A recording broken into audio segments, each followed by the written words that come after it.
Assalamualaikum warahmatullahi wabarakatuh.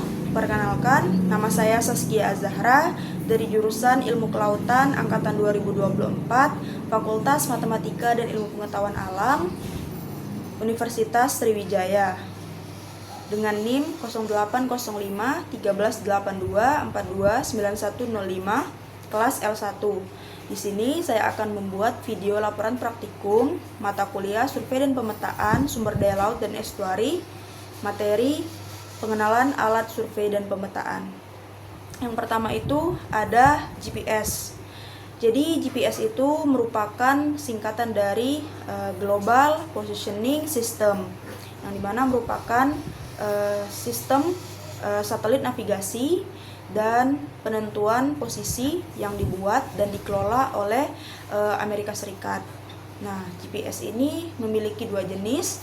Yang pertama itu ada GPS hand. Nah, jadi GPS hand ini merupakan alat atau perangkat navigasi portable yang dibuat atau dirancang penggunaannya itu untuk umum atau secara umum. Biasanya digunakan untuk hiking, penelitian, pengambilan sampel, dan lain sebagainya. Dan juga GPS hand ini memiliki fitur seperti penentuan posisi, navigasi rute, dan lain sebagainya. Dan untuk tingkat akurasi GPS hand sendiri itu tidak terlalu tinggi, hanya beberapa meter saja untuk akurasinya.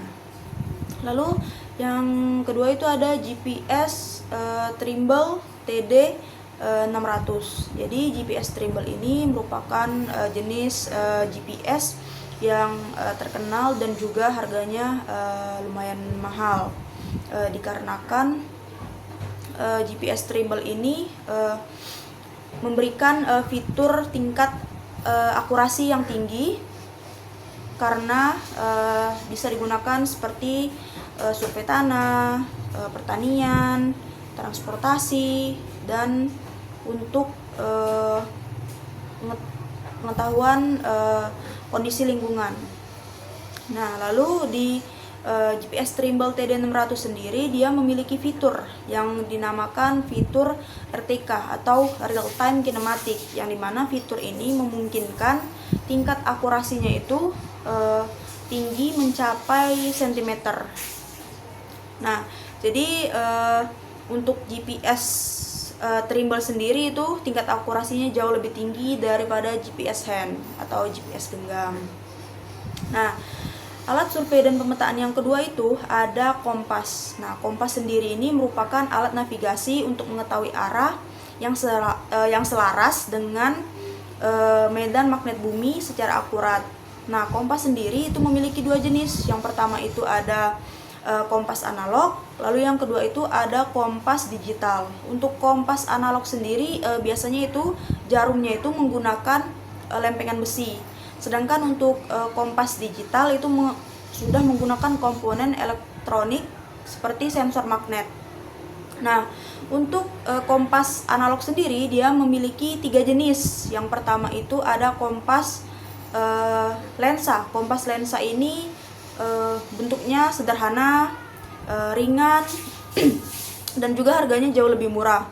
Yang kedua itu ada kompas bidik. Jadi fungsi kompas bidik ini untuk pembidik besar derajat pada suatu medan. Nah, juga biasanya kompas bidik ini yang paling sering digunakan oleh pengguna. Nah, lalu yang ketiga itu ada kompas orientering. Jadi kompas ini biasanya memiliki badan atau wadah yang memudahkan pembaca untuk melihat peta di bagian bawahnya. Nah, untuk kompas bidik dia memiliki bagian-bagian pada kompasnya tersendiri. Yang pertama itu ada dial, yang kedua itu ada tutup dial, yang ketiga itu ada visir, yang keempat itu ada kaca pembesar, yang kelima itu ada jarum penunjuk, dan yang keenam itu ada alat penggantung. Nah, mungkin untuk kesimpulan dan saran, pada praktikum kali ini kesimpulannya adalah alat survei dan pemetaan itu ada dua. Yang pertama ada GPS, yang kedua itu ada kompas. GPS sendiri ada dua jenis, GPS hand dan juga GPS trimble. Lalu untuk kompas sendiri ada dua jenis, ada kompas analog dan juga kompas digital. Nah, mungkin untuk saran